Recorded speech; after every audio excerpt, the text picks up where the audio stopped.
ಕೆಂಪವಾಡದಲ್ಲಿ ಶಾಸಕ ಲಕ್ಷ್ಮಣ ಸವದಿಯವರು ಸಂಗಮನಾಥ ಅರ್ಬನ್ ಸೌಹಾರ್ದ ಸಹಕಾರಿ ಸಂಘದ ಶಾಖೆಯನ್ನು ಉದ್ಘಾಟಿಸಿದರು. ನಾನು ಇಲ್ಲ ಊರಿಗೆ ಯಾವ ಬ್ಯಾಂಕ್ ಇಲ್ಲ ನಿಮ್ದೊಂದು ಮಾಡಾಗ್ತಿಸಿಂದ ನನಗೆ ಹೇಳಿದ್ರು ಅದನ್ನ ಏನು ಸವಾಲು ಮಾಡಂಗಿಲ್ಲಪ್ಪ ನಮ್ಮ ಮಲೇಸಿ ಮಾಡೋಣ ಮಲೇಸಿಗೆ ಭೇಟಿ ಆಗಕ್ಕೆ ನಾ ಹೇಳಿದ್ದೆ ಅವರು. ಆದ್ರೆ ಅವರು ಕೂಡ ಮಾತಾಡ್ಕೊಂಡು ಭಾಳ ದಿವಸದಿಂದ ಮಾಡಬೇಕಾಗಿತ್ತ. ಈಗ 2-3 ತಿಂಗಳಿಂದ ಮಾತಾಡಬೇಕಾಗಿತ್ತು. ಲಕ್ಷ್ಮಣ ಸವದಿ ಅವರಿಗೆ ಮತ್ತು ರಾಜು ಕಾಯ್ಗೆ ಅವರಿಗೆ ಟೈಮ್ ಇರೋದಕ್ಕಾಗಿ ಮುಂದೆ ಬಂದಂಗೆ ಇದೆ. ಆದ್ರೆ ಇರಲಿ ಏನು ಆಗೋದಿಲ್ಲ. ಈಗ ಎಲ್ಲರೂ ಎಷ್ಟು ಜವಾಬ್ದಾರಿ ತೊಗೊಂಡಿಸಿದ್ರೆ ಹೊರಗಡೆ ಮಾಡಿಲ್ಲ. ಇದಕ್ಕಿಂತ ಹೆಚ್ಚಿನ ಜವಾಬ್ದಾರಿ ತೊಗೊಂಡಿಸಿದ ಮುಂದೆ ಬ್ಯಾಂಕು ನಡೆಸಬೇಕಂತ ಈ ಸಂದರ್ಭದಲ್ಲಿ ನಿಮ್ಗೆ ಎಲ್ಲರಿಗೆ ಹೇಳಕ್ಕೆ ಇಚ್ಛಪಡ್ತೇನೆ. ಯಾಕಂದ್ರೆ ಬ್ಯಾಂಕ್ ಅಂದ್ರೆ ಸಮದಾಗದಲ್ಲ, ಪ್ರತಿಯೊಬ್ಬರನ್ನು ವಿಶ್ವಾಸ ತಗೊಂಡಿಸಿಂದ ಇಲ್ಲಿ ಜಾತಿ ಭೇದ ರಾಜಕೀಯ ಎಲ್ಲ ಹೊರಗೆ ನೀವು ಬ್ಯಾಂಕ್ ನಡೆಸಬೇಕಾಗತ್ತೆ. ಯಾಕಂದ್ರೆ ಒಬ್ಬ ರಾಜಕಾರಣಿ ಇರ್ತಾನೋ ನಾನು ಲೋನ್ ಬೇಕಾಗಿರ್ತೀವಿ. ಈಗ ನೀವು ಬಿಜೆಪಿ ಅದಾವ, JDS ಅದಾವದಿ, ಕಾಂಗ್ರೆಸ್ ಅದಾವದಿ ಅಂದ್ರೆ ಆಗಂಗಿಲ್ಲ. ಒಬ್ಬ ನಮ್ಗೆ ಒಳ್ಳೆ ಕಸ್ಟಮರ್ ಯಾರು ಇರ್ತಾರ ಅವ್ರು ನೋಡಿ ಗುರುತಿಸಿ ನಾವು ಲೋನ್ ಕೊಡಬೇಕಾಗಿರುತ್ತೆ. ಆದ್ರೆ ಲೋಕಲ್ ಬಾಡಿ ಏನ ನಿಮ್ದ ಐತಿ ನೀವು ಭಾಳ ಜಾಗ್ರತೆ ಇರ್ಬೇಕು. ಯಾಕಂದ್ರೆ ಯಾರಿಗೆ ಲೋನ್ ಕೊಡಬೇಕು ಯಾರಿಗೆ ಕೊಡಬಾರದು ನೀವು ಬರೀ ಏನು ಶಿಫಾರಸ್ತು ಮಾಡಿ ಹೋಗ್ತೀರಿ ಅದನ್ನ ಅವ್ರ ಮೇಲೆ friends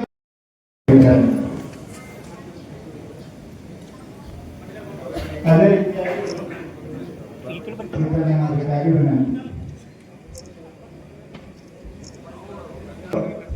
certificate वितरणे fitness union Europass टेलियो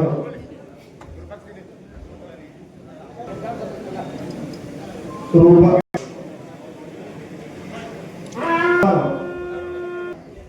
प्रति और स्वीकार ಬೇಕಾಗಿ ವಿನಂತಿ.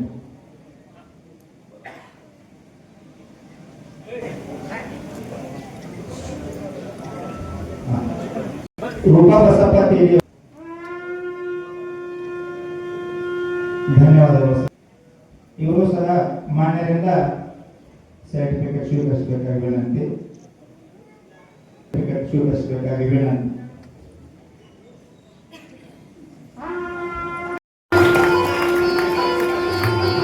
ಅದೇ ರೀತಿಯಾಗಿ ಮುಂದಿನ ಒಂದು ತಯಾರಿ ಸಿದ್ಧಯೋಗಿ ಅಮರೇಶ್ವರ ಮಹಾರಾಜರು ಕವಲಗುಡಿಯವರಿಗೆ ಶಶಿಕಾಂತ್ ಕುಲಕರ್ಣಿ ಹಾಗೂ ಶಿವಾನಂದ ಗೋಲ್ವಾಡಿ ಅವರು ಬರಬೇಕಾಗಿದೆ.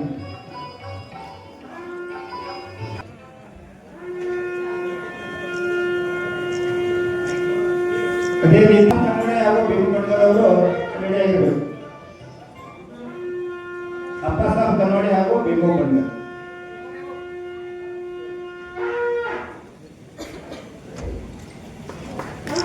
ಧನ್ಯವಾದಗಳು.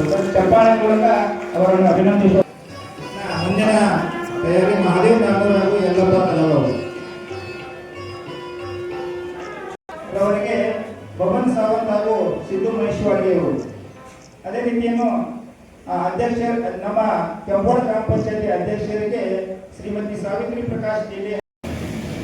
ಈಗ ಈ ಬ್ಯಾಂಕಿನ ಅಧ್ಯಕ್ಷರಾಗಿರ್ತಕ್ಕಂಥ ಶ್ರೀ ಮಲ್ಲೇಶ್ ಸೌದಿ ಅವರಿಗೆ ಶ್ರೀಗಳಿಂದ ಸತ್ಕಾರ ಸನ್ಮಾನ. ಬಹುತೇಕ ಈ ಗ್ರಾಮದ ಇತಿಹಾಸದಲ್ಲಿ ಅಭಿವೃದ್ಧಿಯ ಪಥದಲ್ಲಿ ಸಾರ್ತಕ್ಕಂಥ ದಿನಮಾನದ ಆರಂಭದ ದಿನವನ್ನು ಸುವರ್ಣಾಕ್ಷರದಲ್ಲಿ ಬರೆದು ಮನೆತನದ ಕೊಡುಗೆದು ಪ್ರಥಮ ಅಂತಕ್ಕಂಥದ್ದು ನಾವೆಲ್ಲ ಹೆಮ್ಮೆ ಪಡಬೇಕು ಅಂತ ಒಂದು ಹೊರದಾಗ ಮತ್ತು ನಮ್ಮಲ್ಲಿ ಶಾಖೆಯನ್ನು ಮಾಡ್ರಿ ಅಂತ ತಿಳ್ಕೊಂಡು ಏನವ್ರು ಹೋಗಿ ಕರೆದಿಲ್ಲ. ಮೊದಲು ನಿಮಗೆ ಅಭಿನಂದನೆ ಹೇಳ್ತಾ ಇದ್ದೀನಿ. ಯಾಕಂದ್ರೆ ನಾವೆಲ್ಲ ಅಭಿವೃದ್ಧಿ ಪಥದಲ್ಲಿ ಸಾಕ್ತಕ್ಕಂಥ ಚಿಂತನೆಯನ್ನು ಮಾಡಬೇಕು. ಇವತ್ತು ಜಗತ್ತು ಯಾವ ಕಡೆ ಸಾಕ್ತಾ ಇದೆ, ನಾವೇನ್ ಮಾಡ್ತಾ ಇದೀವಿ ಅಂತಕ್ಕಂಥದ್ದು. ಬಹುತೇಕ ಈಗ ಏನಾಗೈತೆ ಅಂದ್ರೆ ಕೆಂಪಾಡದ ಪುಣ್ಯಾತ್ಮರ ಎದುರದು ಕೊರತೆ ಇಲ್ಲ, ಬರೇ ರೊಕ್ಕ ಅಷ್ಟು ಎಲ್ಲಿ ಇಡುವುದು ಅನ್ನೋದು ಕೊರತೆ ಇತ್ತು. ಆ ಕೊರತೆ ತುಂಬಿಸಲಾಗಿ ನೀವೇ ಮಲ್ಲೇಶ್ವರ ಸೌದಿ ಅವರು ನಿಮ್ಮ ಟ್ರೆಜರಿ ತಗೊಂಡು ನಮ್ಮ ಊರಿಗೆ ಬರಿ ಅಂತಕ್ಕಂಥದ್ದು ಕರೆದದ್ದು ಬಹಳ ಖುಷಿ ಆಗೈತಿ. ಯಾಕಂದ್ರೆ ನಮ್ಮಲ್ಲಿ ರೊಕ್ಕ ಇಡಬೇಕಂತಂದ್ರೆ ಸಾವುಕಾರ ಯಾವಾಗ ನೀರು ತಂದು ಕೊಡ್ತಾರೆ ಅವಾಗ ನಮ್ಮ ರೈತರು ಕೂಡ ನೀರು ತಂದು ನಿಮ್ ಬ್ಯಾಂಕ್ ಇಡ್ತಾರ ಅಂತಕ್ಕಂಥದ್ದು ಕೂಡ ಈ ಸಂದರ್ಭದಲ್ಲಿ ಅತ್ಯಂತ ಹೆಮ್ಮೆಯಿಂದ ಹೇಳ್ತಾ ಇದ್ದೀನಿ. ಈ ಒಂದು ಬ್ಯಾಂಕಿನ ಶಾಖೆದ ಉದ್ಘಾಟನಾ ಕಾರ್ಯಕ್ರಮದ ಪಾವನ ಸಾನ್ನಿಧ್ಯವನ್ನು ವಹಿಸಿ ತಮ್ಮ ಆಶೀರ್ವಾದದ ದಾರಿಯಲ್ಲಿ ನೆರೆದಿರ್ತಕ್ಕಂಥ ಬಹುತೇಕ ಬಂಧುಗಳೇ, ಅವ್ರು ಯಾವಾಗ ಹೆಂಗಿರ್ತಾರ ಅನ್ನೋದನ್ನೇ ಅವ್ರಿಗೆ ಗೊತ್ತು.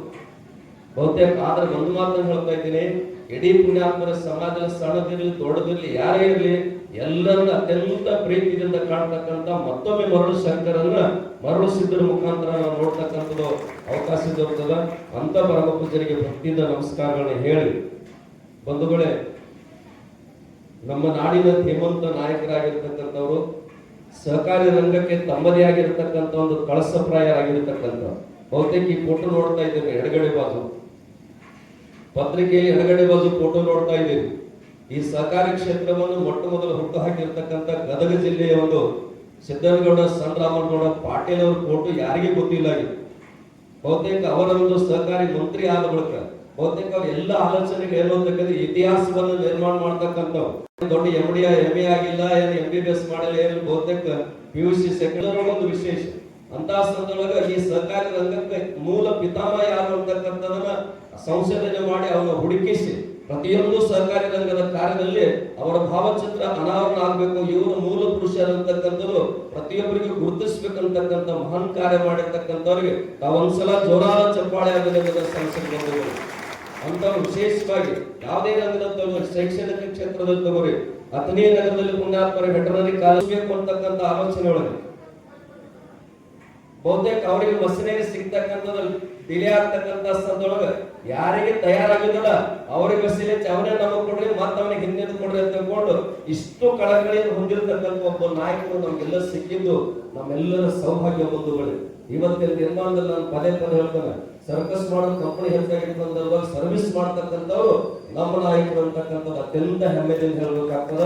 ಅಂತ ನಾಯಕರು ಸಹಕಾರಿ ರಂಗದ ವಿಶೇಷವಾಗಿರ್ತಕ್ಕಂಥ ಹರಿಕಾರರಾಗಿರ್ತಕ್ಕಂಥವ್ರು ಇವತ್ತಿನ ಈ ಬ್ಯಾಂಕಿನ ಉದ್ಘಾಟಕರಾಗಿರ್ತಕ್ಕಂಥ ಸನ್ಮಾನರಾಗಿರ್ತಕ್ಕಂಥ ಲಕ್ಷ್ಮಣ್ ಸವದಿ ಸಾಹೇಬರಿಗೆ ಅತ್ಯಂತ ಹೃದಯಪೂರ್ವಕವಾದ ಆಶೀರ್ವಾದ ಹೇಳಿ, ವಿಶೇಷವಾಗಿ ಬಂಧುಗಳೇ, ಈ ಭಾಗದಲ್ಲಿ ಆರುಣರ ಒಂದು ಪರಂಪರೆಯನ್ನು ಹೆಚ್ಚು ಹಳ್ಳಿ ಒಯ್ಯಬೇಕು ಅಂತಕ್ಕಂಥ ಆಲೋಚನೆ ಇಟ್ಕೊಂಡು ವಿಶ್ವಕುಟುಂಬಿ ಸಮತೆಯ ಸೂರ್ಯ ವಿಶೇಷವಾಗಿರ್ತಕ್ಕಂಥ ಭಾರತೀಯ ಪದಗಳ ಅತ್ಯಂತ ಒಡನಾಟದಲ್ಲಿರ್ತಕ್ಕಂಥ ಅತ್ಯಂತ ಸಾಯಿ ಸಹಕಾರದ ಸಾಹುಕಾರರಾಗಿರ್ತಕ್ಕಂಥ ಪರಪ್ಪತ್ತ ಸೌದಿಯವರಿಗೂ ಕೂಡ ಅನಂತ ಶರಣಾರ್ಥಿಯನ್ನು ಹೇಳಿ, ಕೃಷ್ಣಾ ಸಕ್ಕರೆ ಕಾರ್ಖಾನೆಯ ಉಪಾಧ್ಯಕ್ಷರು ನಮ್ಮ ಶ್ರೀಮಠದ ಸದ್ಭಕ್ತರು ಸಮಾಜದ ಮುಖಂಡರಾಗಿರ್ತಕ್ಕಂಥ ಶಂಕರಣ್ಣ ವಾಮೋಡಸಲ್ಲಿ ಕೂಡ ಶರಣಾರ್ಥಿಯನ್ನು ಹೇಳಿ, ವಿಶೇಷವಾಗಿರ್ತಕ್ಕಂಥ ಬಹುತೇಕ ನಮ್ಮ ಕಿತ್ತೂರು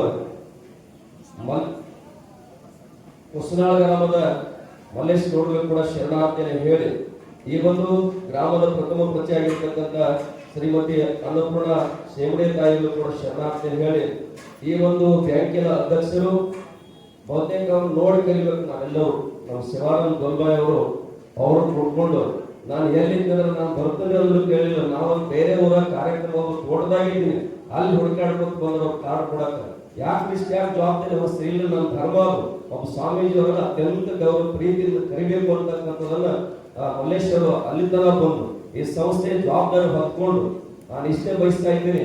ನಿಮ್ ಕನಸುಗಳಿರೋದಲ್ಲ, ನಿಸ್ವಾರ್ಥ ಕನಸು ಬಹುತೇಕ ಬಂಧುಗಳು ಇನ್ಯಾವ್ದು ಮಾಡೋ ಸ್ವಾರ್ಥ ಆಗ್ಬೋದು, ಯಾವ್ದೊಂದು ರೆಸ್ಟೋರೆಂಟ್ ಏನೋ ಕಟ್ಟರೆ ವೈಯಕ್ತಿಕ ಲಾಭ ಸಿಗ್ಬೋದು, ಆದ್ರೆ ಇನ್ನೊಂದು ಸೌಹಾರ್ದ ಸಹಕಾರಿ ರಂಗಗಳಿಗೆ ಏನು ಕೈ ಹಾಕಿರಲಿಲ್ಲ.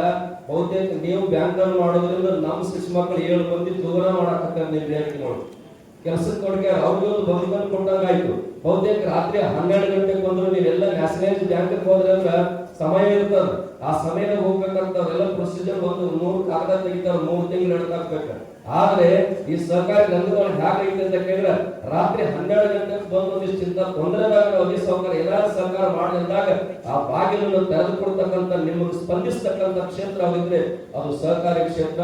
ಅದನ್ನು ಮಲ್ಲೇಶ್ವರು ಜವಾಬ್ದಾರಿ ಹೊತ್ಕೊಂಡಾಗ ಅವರಿಗೆ ಶಿವಯೂರು ಮುರುಗೇಂದ್ರ ಸಿದ್ಧಾರೂಢರು, ಬೀರೇಶ್ವರರು, ಮಲ್ಲಿಕಾರ ಸಿದ್ಧರು, ಇನ್ನೂ ಸ್ವತಂತ್ರವಾಗಿ ಇನ್ನೂ 100 ಶಾಖೆಗಳ ಈ ಸಂಗಮನಾಥ ಅರ್ಬನ್ ಕೋಆಪರೇಟ್ ಆಗಲಿ ಅಂತ ತಿಳ್ಕೊಂಡಿರ್ತಾರೆ. ಇಬ್ಬರು ಪ್ರಮುಖ ಪೂಜ್ಯರು ಹೃದಯ ತುಂಬಿ ಆಶೀರ್ವಾದಗಳನ್ನು ಹೇಳಿ ಬಹಳ ಜನ ಎಲ್ಲ ಆಡಳಿತ ಮಂಡಳಿ ಕೊಡ್ಕೊಂಡು ಒಳಗೆ ಕೆಲಸ ಮಾಡೋರಿಗೆ ಆಡಳಿತ ಮಂಡಳಿಗೆ ಕಿವಿ ಮಾತು ಏನು ಅಂತ ಕೇಳಿದ್ರೆ ನಾವು ಸುಮ್ಮನೆ ಮುಂಜಾನೆ ಹಿಡ್ಕೊಂಡು ಸಂಜೆ ತನಕ ಅಷ್ಟೇ ಇದ್ರು ಮಾಲಕ ಉಳಿದ ಸಮಯಕ್ಕೆಲ್ಲ ಇದಕ್ಕೆ ಸಾರ್ವಜನಿಕರ ಸ್ವತ್ತು ಅಂತಕ್ಕಂಥದ್ದು ಆಲೋಚನೆ ನಿಮ್ಮಲ್ಲಿ ಬರ್ಬೇಕು.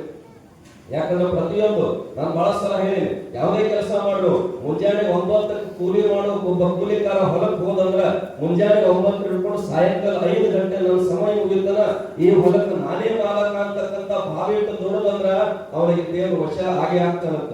ಅದಕ್ಕೆ ಈ ಬ್ಯಾಂಕ್ ಅನ್ನೋದು ಎತ್ತರಕ್ಕೆ ಬೆಳೆಸ್ಬೇಕು. ನಮ್ಮ 7 ಮಂದಿಗೆ ಈ ಬ್ಯಾಂಕ್ ನೆರಳಾಗ್ಯದ. ಈ ನಮಗ 7 ಮಂದಿಗೆ ಬ್ಯಾಂಕ್ ನೆರಳಾಗ್ಯದ. ಇನ್ನೂ ಸಾವಿರಾರು ಜನರಿಗೆ ನೆರಳಾಗಲಿ ಆ ಮಟ್ಟದಲ್ಲಿ ಬ್ಯಾಂಕ್ ಅನ್ನು ಎತ್ತರಕ್ಕೆ ಬೆಳೆಸುವಂತಕ್ಕಂಥದ್ದು ಕೂಡ ಒಳಗೆ ದುಡಿಯೋರ ಕೈಯಲ್ಲೂ ಕೂಡ ಬಹಳ ಮುಖ್ಯವಾಗಿದೆ. ಆಗಲೇ ನಮ್ಮ ಪರಪುತ್ರ ಹೇಳಿದಾಗ ಉದ್ಘಾಟನೆ ಮಾಡಾಕತ್ತೆ ಅವ್ರ ದಂಡಿಗೆ ಹೋಗಿ ಕೊಟ್ಟದ್ದು ಬಹಳ ಕಟ್ಟಿಲ್ಲ. ಎಷ್ಟೋ ಬ್ಯಾಂಕ್ಗಳ ನಾನು ಏನ್ ಹೇಳ್ತಾ ಇದ್ದೀನಿ ಅಂತ ಕೇಳకుండా ಆಗ್ತಾರೆ. ಕೆಲಸ ಮಾಡ್ತಕ್ಕಂಥವ್ರು ಆಡಳಿತ ಮಂಡಳಿಯವರು ಪಾರದರ್ಶಕ ಅಂತ ಕರೀತಾರಲ್ಲ, ನೀವು ಕೈಗಳ ಸ್ವಚ್ಛಿದ್ದವರು ಇನ್ನೂ ಕೂಡ ನೂರಾರು ಶಾಖೆಗಳಲ್ಲಿ ಹೊಂದಲಿಕ್ಕೆ ಸಾಧ್ಯದ. ಯಾಕಂದ್ರೆ ಈ ಮನೆತನ ಸಾಮಾಜಿಕವಾಗಿ ಆರ್ಥಿಕವಾಗಿ ಸದಾಕಾಲ ರೈತರ ಜನರ ಸೇವೆಯನ್ನು ಮಾಡಿರ್ತಕ್ಕಂಥ ಮನೆತನ ಅಂತ ಒಂದು ವಿಶೇಷವಾಗಿ ಆಗಲೇ ಹೇಳಿದ್ರ ಪರಮುಖ್ಯ ಸ್ವಾಮಿಗಳು ತಂದಿರಿ, ರಾಜ್ಯದ ಮಾಜಿ ಉಪಮುಖ್ಯಮಂತ್ರಿಗಳು ತಂದಿರಿ. ಈ ಬ್ಯಾಂಕ್ ಹೆಂಗ್ ಬೆಳಿಬೇಕಪ್ಪ ಅಂತಂದ್ರೆ ಹೆಂಗ ಅವರ ಕರ್ನಾಟಕದಾಗ ಅಥಣಿ ಅಂದ ತಕ್ಷಣ ಸೌದಿ ಮತ್ತು ಬೋರ್ಡಿ ಹೆಂಗ್ ಬರ್ತದಲ್ಲ, ಸೌಹಾರ್ದ ಅರ್ಬನ್ ಬ್ಯಾಂಕ್ ಹೆಸರು ಬಂದಾಗ ಮಲ್ಲೇಶ್ವರ ಮತ್ತು ನಿಮ್ ಹೆಸರು ಬರಬೇಕು ಅಂತಕ್ಕಂಥ ಮಾತನ್ನ ಈ ಸಂದರ್ಭ ಹೇಳಿಕೊಂಡುಗಳೇ ಮುಂದಿನ ದಿನಮಾನದಲ್ಲಿ ಕೂಡ ಈ ಬ್ಯಾಂಕ್ ಇನ್ನೂ ಅಭಿವೃದ್ಧಿ ಹೊಂದಬೇಕು. ಏನ್ ಕೇಳಿದ್ರೆ ಪುಣ್ಯ ಆಗ್ತಾರೆ ನಮ್ಮ ಜನರಿಗೆ ರೊಕ್ಕ ಓದಿದಾಕಂತ ಅಲ್ಲಾಕಲ್ಲ ಅಥಣಿಯೋ ಐಲಾಪುರ ಎಲ್ಲೆಲ್ಲಿ ಹೋಗ್ಬೇಕಾಗಿತ್ತು ಅಂತ ಸಂದರ್ಭದಲ್ಲಿ ವಿಶೇಷವಾಗಿ ಪುಣ್ಯ ಆಗ್ತಾರೆ ನಿನ್ ಸಂತಾನ ಹೊಲದಾಗ ಕೆಲಸ ಮಾಡಿ ಸಂಜೆ 4 ಗಂಟೆಗೆ ನಿಮ್ಮ ಆಳುಗಳೆಲ್ಲ ಹೋಗಿ ರೊಕ್ಕ ತಗೊಂಡು ಬರ್ತದಂದ್ರೂ ಕೂಡ ಸಂಗಮನಾಥನ ಬ್ಯಾಂಕಿನೊಳಗ ರೊಕ್ಕ ಸಿಗ್ತಾವ. ಅದಕ್ಕೆ ಪುಣ್ಯ ಆಗ್ತಾರೆ ನೀವು ಪ್ರಾಮಾಣಿಕವಾಗಿ ಇದೇನ ಒಂದು ಎಫ್ಡಿ ಮಾಡ್ತಕ್ಕಂಥ ವಿಶೇಷವಾಗಿ ಪ್ರೀಮಿಯಂ ಕೊಡ್ತಕ್ಕಂಥ ಎಲ್ಲರೂ. ಯಾಕಂದ್ರೆ ದಿನ ನೀವು ಪುಣ್ಯ ಆಗ್ತಾರೆ ನಿಮ್ಗೆ ರೊಕ್ಕ ಉಳಿಸಕ್ ಆಗುದಿಲ್ಲ, ರೊಕ್ಕ ಗಳಿಸಾಕ್ ಬರ್ತದ, ಉಳಿಸೋದು ಬಹಳ ಶಾಲೆ 1000 ರೂಪಾಯಿ ಗಳಿಸಿ ಮಾಡೋದು ಮತ್ತೆ 100 ರೂಪಾಯಿ ಉಳಿಸಲಿಲ್ಲ ಅಂದ್ರೆ ಅದಕ್ಕೆ ಉಳಿಸುವ ಸಲುವಾಗಿ ನಿಮ್ಮಲ್ಲಿ ಏನು ಅಂತಂದ್ರೆ ಪಿಗ್ಮಿ ರೂಪಾಗಿರ್ತಕ್ಕಂಥದ್ದು ವಿಶೇಷವಾಗಿರ್ತಕ್ಕಂಥ ಎಲ್ಲ ವ್ಯವಸ್ಥೆಯನ್ನು ಒಂದಕ್ಕೆ ಏನು ಅಂತ ಕೇಳಿದ ಪುಣ್ಯ ಆಗ್ತಾರೆ ಬಹಳ ಅಪರೂಪ ಸ್ವಲ್ಪ ಸಮಯದಲ್ಲಿ ದೊಡ್ಡ ಸಾಧನೆಯನ್ನು ಮಾಡಿರ್ತಕ್ಕಂಥದ್ದು. ಯಾಕಂದ್ರೆ ಎಷ್ಟು ಬ್ಯಾಂಕ್ಗಳು ನಾವು ಹೋಗಿದ್ವಿ, ಇಷ್ಟು ಕಡಿಮೆ ಅವಧಿಯಲ್ಲಿ ಇಷ್ಟು ಸಾಧನೆಯನ್ನು ಮಾಡಿ ನಾವು ಕಂಡಿಲ್ಲ. ಆದ್ರೆ ಪುಣ್ಯ ಆಗ್ತಾರೆ ಮುಂದೊಂದು ದಿನ ಇವತ್ತು ಯಾವ ರೀತಿ ಪುಣ್ಯ ಆಗ್ತಾರೆ ಚಿಕ್ಕೋಡಿ ಕಡೆ ಸರ್ಕಾರಿ ಕಾಳು ಬೀಸಾಕತ್ತವ ಬಹುತೇಕ 150 ಬ್ಯಾಂಕ್ ಅವರು ಪೇರೇಶ್ವರ ಬ್ಯಾಂಕ್ ಅಂತ ಹೇಳಿ ಅದಕ್ಕೆ ಅಂತ ಒಂದು ತೀರ್ಮಾನ ಮುಂದಿನ ತೀರ್ಮಾನ ನಿಮ್ಮ ಒಂದು ಈ ಸಂಗಮನಾಥ ಅರ್ಬನ 100 ಶಾಖೆಗಳನ್ನು ಹೊಂದಲಿ, 100 ಜನರ ಬದುಕಿಗೆ ಇದು ಬಾಳಿಗೆ ಬೆಳಕನ್ನು ನೀಡಿ ಅಂತ ತಿಳ್ಕೊಳ್ಳುವಂತ ಒಂದು ಸಂದರ್ಭದಲ್ಲಿ ಹಾರೈಸಿ ಹೃದಯ ತುಂಬಿ ಹೇಳಿ ಬಹುತೇಕ ನಿಮ್ಗೆ ಸಂಶಯ ಬಂದಿರ್ಬೋದು ಸ್ವಾಮಿಗಳು ಯಾಕೆ ನಡು ಮತ್ತು ಮೊದಲು ಮಾತಾಡತ್ತಲ್ಲ ಸಾಹುಕಾರ ಚಂಗಳು ಅಂತ. ಯಾಕಂದ್ರೆ ನಿಮ್ಮದು ಹೆಂಗೈತಂದ್ರೆ ಸ್ವಾಮಿಗಳು ಮಾತು ಕೇಳೋ ವಿಚಾರ ಆಗಿ ನೀವು ಸಾಹುಕಾರ ಏನಾದ್ರೆ ಶಾಲೆಗಳು ತಂದು ಕೊಡ್ತಾರ, ನೀರು ಕೊಡ್ತಾರ, ಏನೇನೋ ಯೋಜನೆ ಇರ್ತಾವ ಅವ್ರದ್ದು ಕೇಳೋ ಸಲ ಗೊತ್ತಿರ್ತೀರಿ. ನಮ್ಮ ಮಲ್ಲೇಶ್ವರ ಏನ್ ಶಾಲೆ ಮಾಡೋದಂದ್ರೆ ಮೊದಲ ಆಶೀರ್ವಾದ ಮಾಡೋರು ಮುಗಿಸೋನು ಹಿಂದಿನ ಕೂಡ ಹಿಂದಿಟ್ಟಿದ್ರೆ ತಾವು ತಗೊಳ್ಳೋ ಸಲ ಸುಮ್ಮ ಕುಂದಿರ್ತಾರ ತಿಳ್ಕೊಂಡು ಮನೆಗೆ ವಾಸನಕಾರ ಸಾಹುಕಾರದ. ಆದ್ರೂ ಒಂದು ಮಾತು ಹೇಳ್ತಾ ಇದ್ದೀನಿ, ಈ ಮನೆತನವನ್ನು ನೋಡಿ ಕಲಿಬೇಕು ನಾವು. ಸಾಧು ಸತ್ಪುರುಷರಿಗೆ ಯಾವ ರೀತಿ ಸಂಸ್ಕಾರವನ್ನ ಕೊಡತಕ್ಕಂಥ ಈ ಮನೆತನ ಅಂತಕ್ಕಂಥದ್ದು ನೋಡಿ ಕಲಿಬೇಕು ಬಂಧುಗಳು ಅಂತ ಅಪರೂಪವಾಗಿರ್ತಕ್ಕಂಥ ಕಾರ್ಯವನ್ನ ಈ ಒಂದು ಮನೆತನ ಸಮಾಜದ ಸಲುವಾಗಿ ನಿರಂತರ ಮಾಡ್ತಾ ಇದೆ. ಮತ್ತೊಮ್ಮೆ ನಮ್ಮಲ್ಲಿ ಕರೆಸಿ ನಿಮ್ ಜೊತೆ ಒಂದು ಅವಕಾಶವನ್ನು ಮಾಡಿಕೊಟ್ರೆ ನಿಮ್ಗೆಲ್ಲ ಶುಭವಾಗಲಿಕ್ಕೆ ಸಂದರ್ಭ ಹಾರೈಸಿ ನನ್ನ ಮಾತನ್ನು ಮುಗಿಸ್ತಾರೆ. ಎಲ್ಲರಿಗೂ ಶಾಸಕರು ಅಥಣಿ ಮತಕ್ಷೇತ್ರ ಇವರಿಗೆ ಜೋರಾದ ಚಪ್ಪಾಳೆ ಮೂಲಕ ಅವರನ್ನು ಸ್ವಾಗತ ಅವರಿಗೆ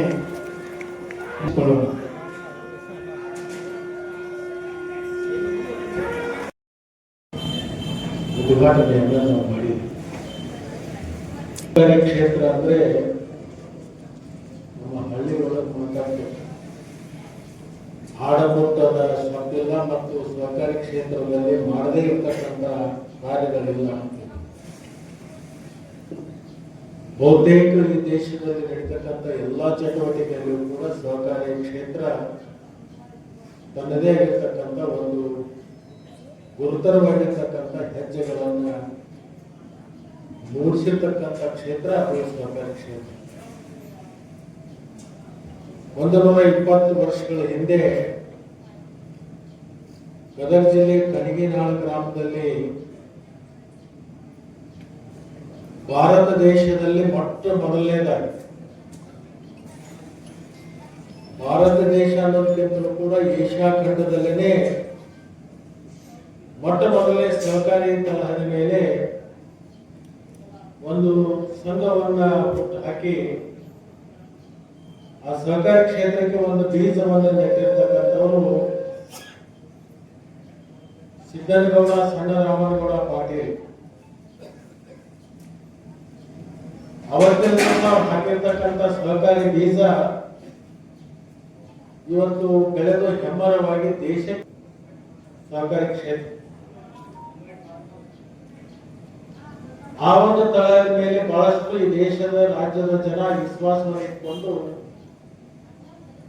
ತಮ್ಮ ಬದುಕಿನಲ್ಲಿ ಅನೇಕ ಸಾಧನೆಗಳನ್ನು ಮಾಡಿ ಸಾಮಾನ್ಯ ಜನರ ಬದುಕಿನಲ್ಲಿ ಒಂದು ಬೆಳಕನ್ನು ಕೊಟ್ಟಿರ್ತಕ್ಕಂಥದ್ದು ಈ ಒಂದು ಕ್ಷೇತ್ರ. ಈ ಕ್ಷೇತ್ರದಿಂದ ದೇಶದಲ್ಲಿ ಸಾಕಷ್ಟು ಅಭಿವೃದ್ಧಿಯನ್ನು ನಾವು ಕಂಡಿದ್ದೀವಿ. ವಿಶೇಷವಾಗಿ ಸಹಕಾರಿ ಕ್ಷೇತ್ರದಲ್ಲಿ ಪ್ರಮುಖವಾಗಿ ನಮ್ಮ ದೇಶದಲ್ಲಿ 3 ರಾಜ್ಯಗಳು ಬರ್ತವೆ. ಒಂದು ಗುಜರಾತ್ ರಾಜ್ಯ, ಒಂದು ಮಹಾರಾಷ್ಟ್ರ, ಒಂದು ಕರ್ನಾಟಕ.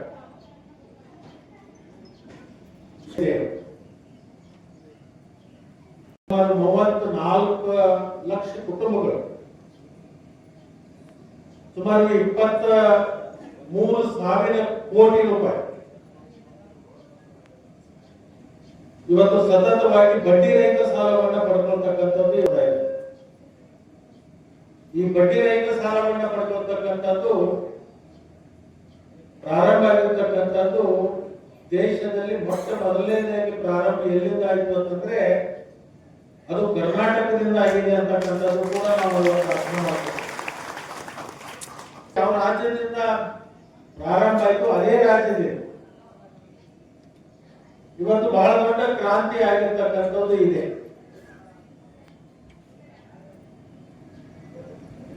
ವಿಶೇಷವಾಗಿ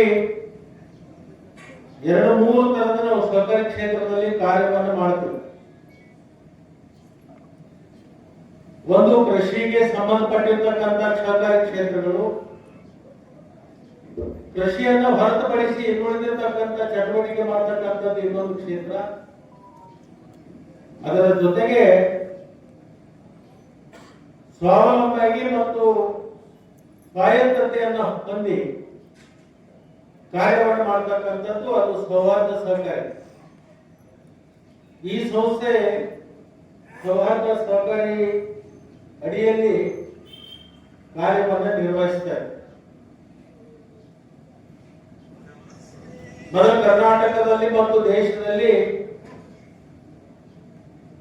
ಒಂದೇ ಕಾನೂನು ಇತ್ತು, ಅದು ಸಹಕಾರಿ ಕಾನೂನು. ಕೇಂದ್ರದಲ್ಲಿ ಹಿಂದೆ ಒಬ್ಬರು ಆರ್ಥಿಕ ತಜ್ಞರಿದ್ರು, ಮನಮೋಹನ್ ಸಿಂಗ್ ಅವರು ದೇಶದ ಚುಕ್ಕಾಣಿ ಹಿಡಿತಕ್ಕಂಥ ಅವಕಾಶ ಸಿಕ್ಕಾಗ ಈ ಸಹಕಾರಿ ಕ್ಷೇತ್ರಕ್ಕೆ ಇನ್ನಷ್ಟು ಸ್ವಾಯತ್ತತೆಯನ್ನು ಕೊಡಬೇಕು ಮತ್ತು ಸ್ವಾವಲಂಬಿ ಸಹಕಾರಿಗಳಾಗಬೇಕು, ಸರ್ಕಾರದ ಹಸ್ತಕ್ಷೇಪ ನಿಲ್ಲಬೇಕು. ಸಹಕಾರಿ ಕ್ಷೇತ್ರದಲ್ಲಿ ಜನ ಏನಿದ್ದಾರೆ ಅವರಿಗೆ ಸರ್ಕಾರದ ಕಿರುಕುಳ ನಿಲ್ಲಿಸಬೇಕು ಅಂತ ಹೇಳಿ ಅರ್ಧನಾರೀಶ್ವರ ಅಂತ ಹೇಳಿ ಒಬ್ಬರನ್ನ ತಜ್ಞರನ್ನ ಒಂದು ಸಮಿತಿ ಮಾಡಿ ಅದಕ್ಕೆ ಅಧ್ಯಕ್ಷರನ್ನು ಮಾಡಿದ್ರು. ಅವರ ಹೆಸರು ಅರ್ಧನಾರೀಶ್ವರ. ಅವರಿಗೆ ಒಂದು ಸರ್ಕಾರದಿಂದ, ಕೇಂದ್ರ ಸರ್ಕಾರದಿಂದ ಒಂದು ಸೂಚನೆಯನ್ನು ಕೊಟ್ಟು ಈ ಸಹಕಾರಿ ಕ್ಷೇತ್ರದಲ್ಲಿ ಅನೇಕರ ಬೇಡಿಕೆ ಇದೆ, ಸ್ವಾವಲಂಬಿಯಾಗಿ ನಮಗೆ ಕಾರ್ಯನಿರ್ವಹಿಸಲಿಕ್ಕೆ ಸ್ವತಂತ್ರವಾಗಿ ಬಿಡಬೇಕು, ಅಧಿಕಾರಿಗಳ ಮತ್ತು ಸರ್ಕಾರದ ಹಸ್ತಕ್ಷೇಪ ನಿಲ್ಲಬೇಕು, ನಾವು ಪ್ರಾಮಾಣಿಕವಾಗಿ ಕಾರ್ಯವನ್ನ ಮಾಡಿ ಈ ದೇಶಕ್ಕೆ ಮಾದರಿ ಸಹಕಾರಿ ಮಾಡ್ತೀವಿ ಅಂತಕ್ಕಂಥ ಬೇಡಿಕೆಗಳನ್ನ ರಾಜ್ಯ ಸರ್ಕಾರಗಳಿಗೆ ಮತ್ತು ಕೇಂದ್ರ ಸರ್ಕಾರಗಳಿಗೆ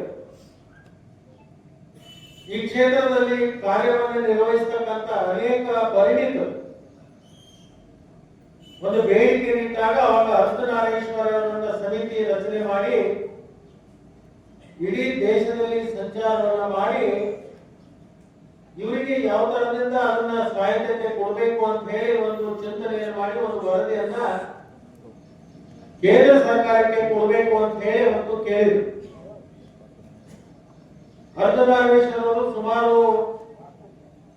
2 ವರ್ಷಗಳ ಕಾಲ ಅಧ್ಯಯನ ಮಾಡಿ ಕೇಂದ್ರ ಸರ್ಕಾರಕ್ಕೆ ಒಂದು ಹೊಸ ಕಾನೂನನ್ನ ಪ್ರತ್ಯೇಕವಾಗಿರ್ತಕ್ಕಂಥ ರಚನೆ ಮಾಡಲಿಕ್ಕೆ ವರದಿ ಕೊಟ್ಟು ಆ ವರದಿ ಕೊಟ್ಟ ಮೇಲೆ ಕೇಂದ್ರ ಸರ್ಕಾರ ವರದಿಯನ್ನು ಒಪ್ಪಿಕೊಂಡು ಇಡೀ ದೇಶದಲ್ಲಿ ಇದನ್ನ ಪ್ರತ್ಯೇಕವಾಗಿರ್ತಕ್ಕಂಥ ಕಾನೂನನ್ನ ಮಾಡಬೇಕು ಅಂತ ಹೇಳಿ ಎಲ್ಲ ರಾಜ್ಯದ ಮುಖ್ಯಮಂತ್ರಿಗಳಿಗೆ ಸಚಿವರೇ ಅರ್ಧನಾರೀಶ್ವರ ಅವರು ಕೊಟ್ಟಿರ್ತಕ್ಕಂಥ ವರದಿಯನ್ನ ಕರ್ನಾಟಕದಲ್ಲಿ ಮೊದಲನೇ ಬಾರಿಗೆ ಜಾರಿಗೆ ತಂದು ಅದನ್ನ ಅನುಷ್ಠಾನ ತಂದು ಇವತ್ತು ಅನೇಕ ವರ್ಷಗಳಿಂದ ಕೆಲವೊಂದು ರಾಜ್ಯದಲ್ಲಿ ಇಲ್ಲ ಇದೆ, ಕೆಲವೊಂದು ರಾಜ್ಯದಲ್ಲಿ ಅನುಷ್ಠಾನ ಮಾಡಿದ್ದಾರೆ. ಕರ್ನಾಟಕದಲ್ಲಿ ಬಹಳ ಪರಿಣಾಮಕಾರಿಯಾಗಿ ಕಾನೂನು ಜಾರಿಗೆ ಬಂದ ಮೇಲೆ ಈ ಸೌಹಾರ್ದ ಕಾನೂನು ಅಡಿಯಲ್ಲಿ ಇವತ್ತು 5,000ಕ್ಕಿಂತಲೂ ಹೆಚ್ಚು ಸಂಘಗಳ ಸ್ಥಾಪನೆಯಾಗಿವೆ. ಇದರಿಂದ ಆಡಳಿತ ಮಂಡಳಿಗೆ ಮತ್ತು ಅಲ್ಲಿರ್ತಕ್ಕಂಥ ಸಿಬ್ಬಂದಿಗಳಿಗೆ ಸರ್ಕಾರದ ಹಸ್ತಕ್ಷೇಪವೂ ಕೂಡ ನಿಂತೋಗಿದೆ ಮತ್ತು ಸರ್ಕಾರದ ಯಾವುದೇ ತೊಂದರೆಯನ್ನ ಕೊಡ್ತಕ್ಕಂಥದ್ದು ಈ ಕಾನೂನಿನಲ್ಲಿ ಬರಲ್ಲ. ಆದ್ರೆ ಈ ಕಾನೂನು ಬಂದ ಮೇಲೆ ಕೆಲವೊಂದು ಸಂಘಗಳು ಬಹಳ ಉತ್ತಮಕ್ಕೆ ಹೋಗಿದ್ದಾವೆ. ಈ ಕಾನೂನಿನ ಕೆಲವೊಂದು ಸಂಘಗಳು ದುರುಪಯೋಗ ಮಾಡಿಕೊಂಡು ಹಾಳಾಗಿ ಹೋಗಿರ್ತಕ್ಕಂಥದ್ದು ಕೂಡ ನಾವು ನೋಡ್ತೀವಿ. ನೀವು ಕೇಳಿರಬಹುದು, ಬೆಂಗಳೂರಿನಲ್ಲಿ ಅನೇಕ ಸೌಹಾರ್ದ ಕಾನೂನು ಅಡಿಯಲ್ಲಿರ್ತಕ್ಕಂಥ ಸಂಸ್ಥೆಗಳು ಬಹಳ ವೇಗವಾಗಿ ಬೆಳೆದು ಅಷ್ಟೇ ವೇಗವಾಗಿ ಮುಚ್ಚಿ ಹೋಗಿರ್ತಕ್ಕಂಥದ್ದು ನಾವು ನೋಡ್ತಾ ಇದ್ದೀವಿ. ಅದು ವಿಲಿವಿಂಗ್ ಇರಬಹುದು, ಗುರು ರಾಘವೇಂದ್ರ ಇರಬಹುದು ಮತ್ತು 7 ಹಿಲ್ಸ್ ಅಂತ ಇರ್ತಕ್ಕಂಥದ್ದು ಇರಬಹುದು. ಇಂಥ ಸಂಘಗಳು ಕೂಡ ಬಹಳ ವೇಗಗತಿಯಲ್ಲಿ ಬೆಳೆದು ವೇಗಗತಿಯಲ್ಲೇ ಮುಚ್ಚೋಗಿರ್ತಕ್ಕಂಥದ್ದು. ನಾವು ಇದನ್ನ ಎಲ್ಲವನ್ನು ಯಾಕೆ ನಾನು ಚರ್ಚೆ ಮಾಡಿ ನಿಮಗೆ ಹೇಳ್ತಾ ಇದ್ದೀನಿ ಅಂದ್ರೆ, ನಮಗೆ ಸ್ವಾಯತ್ತತೆ ಸಿಕ್ಕಿದೆ ಮತ್ತು ಸ್ವಾವಲಂಬಿಯ ವ್ಯವಸ್ಥೆ ನಮಗೆ ಸಿಕ್ಕಿದೆ ಅಂತ ತಿಳ್ಕೊಂಡು ಮನಸ್ಸೋ ಇಚ್ಛಾ ಕಾರ್ಯವನ್ನು ಮಾಡಬಾರ್ದು. ಒಂದು ಸಂಘ ಹುಟ್ಟಾಕುವುದು ಬಹಳ ಸುಲಭ,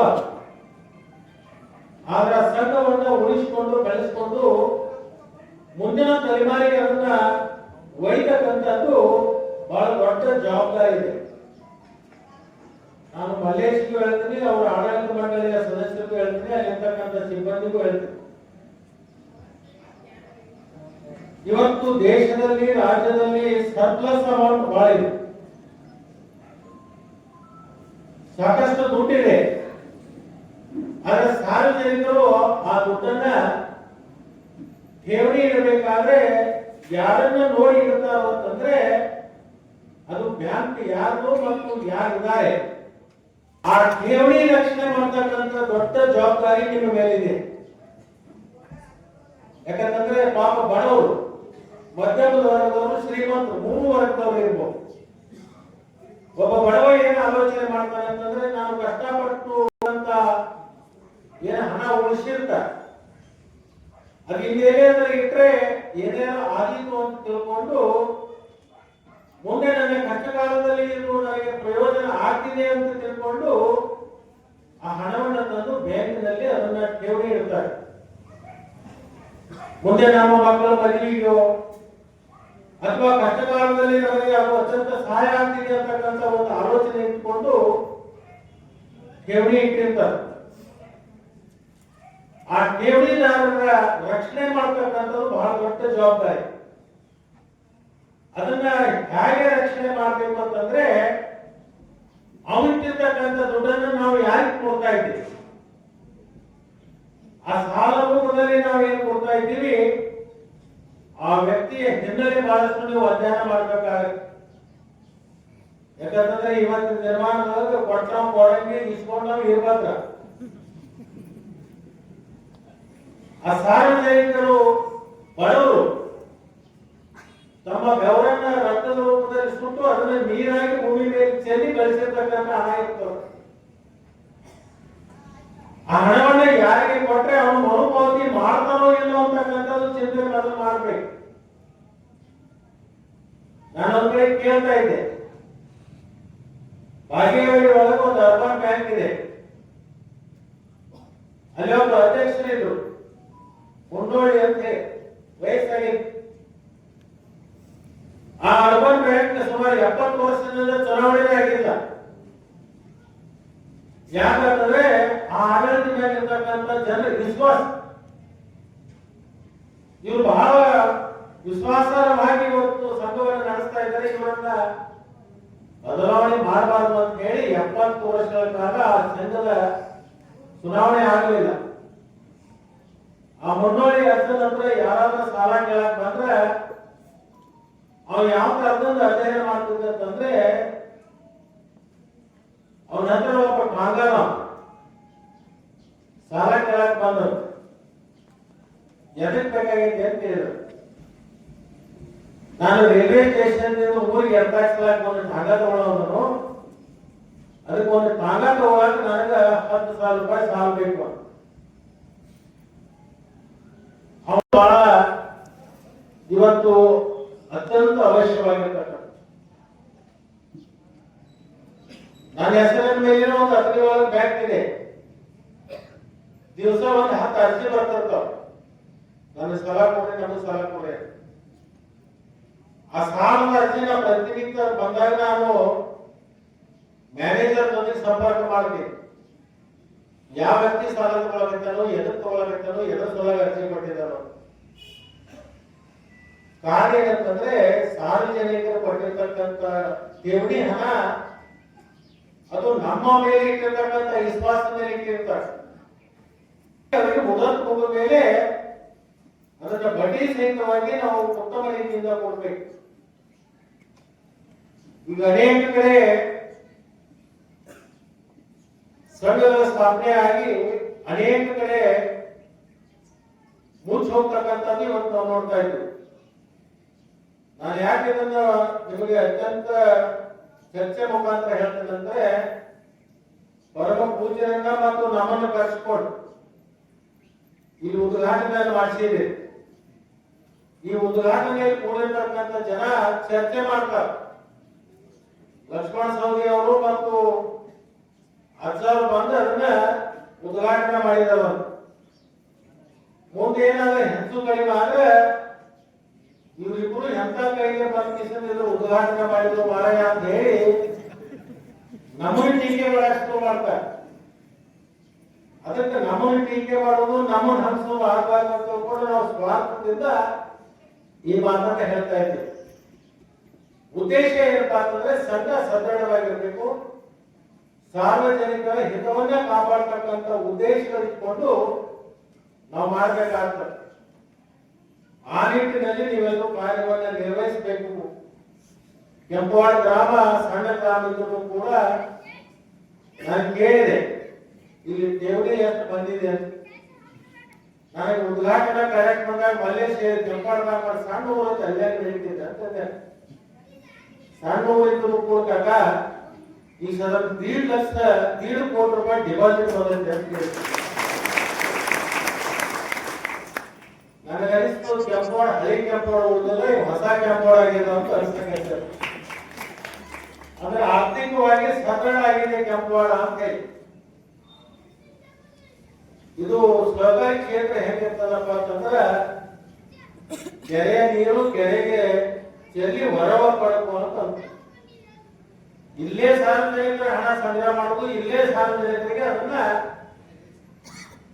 ಯಾರು ಕಷ್ಟದಲ್ಲಿ ಇರ್ತಾರೋ ಅವರಿಗೆ ತುರ್ತ ಗತಿಯಲ್ಲಿ ಸಾಲವನ್ನು ಕೊಡ್ತಕ್ಕಂಥ ವ್ಯವಸ್ಥೆ. ಈ ರಾಷ್ಟ್ರೀಕೃತ ಬ್ಯಾಂಕ್ದಾಗ ನಾವು ಹೋದ್ರೆ ಅರ್ಜಿ ತಗೊಳಕ, ಸ್ಕೂಟಿ ಮಾಡಕ ನಿಮ್ಮದು ಎಡ್ತಾಕ್ ನೀವು ಸಾಲ ತಗೋಬೇಕಾದ್ರೆ ಬಹಳ ದುರ್ಲಭ. ಆದ್ರೆ ಸಹಕಾರಿ ಕ್ಷೇತ್ರದೊಳಗೆ ಹೆಂಗಪ್ಪ ಅಂತಂದ್ರೆ ನಾಳೆ ಮುಂಜಾನೆ ನಮಗೆ ದುಡ್ಡು ಬೇಕಾಗ್ಯಾವ್ರೆ ಇವತ್ತ ಬಂದು ಸಂಪರ್ಕ ಮಾಡಿದ್ರೆ ಒಂದೇ ದಿವಸದಲ್ಲಿ ಅವನಿಗೆ ಕಷ್ಟಕ್ಕೆ ಸಹಾಯ ಆಗ್ತಕ್ಕಂಥದ್ದು ಅದು ಸರ್ಕಾರಿ ಬ್ಯಾಂಕ್. ಅದರಿಂದ ಈ ಬ್ಯಾಂಕನ್ನ ಸದೃಢವಾಗಿ ಬೆಳೆಸಿಕೊಂಡು ಮತ್ತು ಪಾರದರ್ಶಕವಾಗಿ ಉಳಿಸಿಕೊಂಡು ಈ ಸಂಸ್ಥೆಯನ್ನ ಹೆಚ್ಚು ಶಾಖೆಗಳನ್ನ ಮಾಡುವಂತ ಶಕ್ತಿ ಈ ಸಂಸ್ಥೆಗೆ ಸಿಗಲಿ ಅಂತ ಹೇಳಿ ಪರಮ ಪೂಜ್ಯರು ಕೂಡ ಈಗ ಆಶೀರ್ವಾದ ಮಾಡಿದರೆ ನಾನು ಕೂಡ ಹಾರೈಸ್ತೇನೆ. ಯಾಕಂತಂದ್ರೆ ಇವತ್ತು ಸಂಗಮನಾಥ ಸಹಕಾರಿ ಸೌಹಾರ್ದ ಸಂಘ 2ನೇ ಶಾಖೆಯನ್ನ ಪ್ರಾರಂಭ ಮಾಡಿದೆ. ನೀವು ಎಷ್ಟೇ ಶಾಖೆಗಳನ್ನು ಮಾಡಿ ಆಡಳಿತಾತ್ಮಕ ಖರ್ಚು 1.5% ಹೆಚ್ಚಿಗೆ ಹೋಗ್ಬಾರ್ದು. ನೀವು ಎಷ್ಟೇ ಡಿಪಾಸಿಟ್ ಮಾಡಿ, ಎಷ್ಟೇ ಸಾಲ ಕೊಡಿ, ಎಷ್ಟೇ ಶಾಖೆಗಳನ್ನ ಮಾಡಿದರೂ ಕೂಡ ಆಡಳಿತಾತ್ಮಕ ಖರ್ಚು 1.5%ಗಿಂತಲೂ ಹೆಚ್ಚು ಹೋಗ್ಬಾರ್ದು. ಈಗ ನಾನು ಲಕ್ಷ್ಮಣ ಸವದಿ ಸೌಹಾರ್ದ ಸಂಘದಲ್ಲಿ ಆಡಳಿತಾತ್ಮಕ ಖರ್ಚು ಎಷ್ಟಿದೆಯಪ್ಪ ಅಂತಂದ್ರೆ 75 ಪೈಸಾ ಇದೆ. ಅದನ್ನು 1 ರೂಪಾಯಿಗಿಂತಲೂ ದಾಟಿಸಬಾರ್ದು ಅಂತಕ್ಕಂಥದ್ದು ತೀರ್ಮಾನವನ್ನ ನಾನು ಮಾಡಿದೆ. ಯಾಕಂತಂದ್ರೆ ಇವತ್ತು ಹೆಚ್ಚು ಕಂಪ್ಯೂಟರ್ಗಳನ್ನ ಮಾಡಬೇಕು, ಅದರ ಜೊತೆಗೆ ಸಿಬ್ಬಂದಿ ವೆಚ್ಚ ಕಡಿಮೆ ಆಗಬೇಕು ಮತ್ತು ಪೇಪರ್ಲೆಸ್ ಆಗ್ತಕ್ಕಂಥದ್ದು ಮಾಡ್ತಾ ಹೋದ್ರೆ ಆಡಳಿತಾತ್ಮಕ ಖರ್ಚು ಕಡಿಮೆ ಆಗ್ತದೆ. ಆಡಳಿತಾತ್ಮಕ ಖರ್ಚು ಕಡಿಮೆ ಆದಾಗ ಬ್ಯಾಂಕು ಹೆಚ್ಚು ಲಾಭವನ್ನು ಗಳಿಸಿ ಷೇರುದಾರರಿಗೆ ಡಿವಿಡೆಂಡ್ ಅನ್ನ ಅವರಿಗೆ ಲಾಭಾಂಶವನ್ನು ಹಂಚಲಿಕ್ಕೆ ಅದು ಸಾಧ್ಯ ಆಗ್ತದೆ. ಪ್ರಮುಖವಾಗಿ 3 ನಾವು ಗಮನದಲ್ಲಿ ಇಟ್ಕೋಬೇಕು. ಒಂದು ಠೇವಣಿದಾರ, 2ನೇದು ಸಾಲಗಾರ, 3ನೇದು ನಮ್ಮ ಸದಸ್ಯರು. ಅವರಿಟ್ಟಿರ್ತಕ್ಕಂಥ ಷೇರ್ ಹಣಕ್ಕೆ ಕನಿಷ್ಠ ಪಕ್ಷ 12% ನಾವು ಅವರಿಗೆ ಡಿವಿಡೆಂಡ್ ಕೊಡ್ತಕ್ಕಂಥದ್ದು ಆಗಬೇಕು. ಷೇರುದಾರರಿಗೆ 12% ಕೊಡಬೇಕು ಮತ್ತು ನೀವು ಡಿಪಾಸಿಟ್ ಕೊಡ್ಲಿಕ್ಕೆ ನಿಮಗ ಗಮನಕ್ಕೆ ತರ್ತೀನ. ಇದೆಲ್ಲ ಕೊಡಿರ್ತಕ್ಕಂಥದ್ದು ಹೆಚ್ಚು ಸರ್ಕಾರಿ ಕ್ಷೇತ್ರದಲ್ಲಿ ಕಾರ್ಯಕ್ರಮ ಮಾಡ್ತಾ ಇದ್ದಾರೆ. ಈ ಸೌಹಾರ್ದ ಬ್ಯಾಂಕಿನವರು ಡಿಪಾಸಿಟ್ 12, 13, 14 ತಗೋತಾರೆ. ಸಾಲದ ಬಡ್ಡಿ ಆಕಾರಣ ಏನ್ ಮಾಡ್ತಾರೆ ಅಂತಂದ್ರೆ 15, 16, 17, 18 ಇದಾಗಬಾರ್ದು. ಯಾಕಂದ್ರೆ ನೀವು ಹೆಚ್ಚು ಬಡ್ಡಿ ಆಕರಣೆ ಮಾಡಿ ಸಾಲ ಕೊಟ್ರೆ ನೀವು 17, 18 ಬಡ್ಡಿ ಐತಿ ನಮ್ಮಲ್ಲಿ ಅಂತಂದ್ರೆ ಸಾಲಗಾರ ಬಂದ ಇರಲಿ, ಅದೇನು ಪರವಾಗಿಲ್ಲ. ಮರಳಣ್ಣ ಪಾಟೀಲ್ ಅವರು, ಮಲ್ಲೇಶ್ ಅಣ್ಣ ಅವರು, ಅದೇ ರೀತಿಯಾಗಿ ನಮ್ಮ ಗ್ರಾಮ ಪಂಚಾಯತಿ ಅಧ್ಯಕ್ಷರಾಗಿರ್ತಕ್ಕಂಥ ಅನ್ನಪೂರ್ಣ ಮೇಡಮ್ ಅವರು, ಅದೇ ರೀತಿಯಾಗಿ ನಮ್ಮ ಡಾಕ್ಟರ್ ಅವರ ಧರ್ಮ ಪತ್ನಿ ಆಗಿರ್ತಕ್ಕಂಥ ಸಾವಿತ್ರಿ ತೇಲಿ ಅವರಿಗೂ, ಜೊತೆಗೆ ನಮ್ಮ ಮಾಧ್ಯಮ ಮಿತ್ರರಿಗೂ, ಸಮಸ್ತ ಕೆಂಪೋಳ ಗ್ರಾಮದ ಗ್ರಾಮಸ್ಥರಿಗೂ ಎಲ್ಲರಿಗೂ ಒಂದೇ ಮಾತಲ್ಲಿ ಧನ್ಯವಾದಗಳು. ಈಗ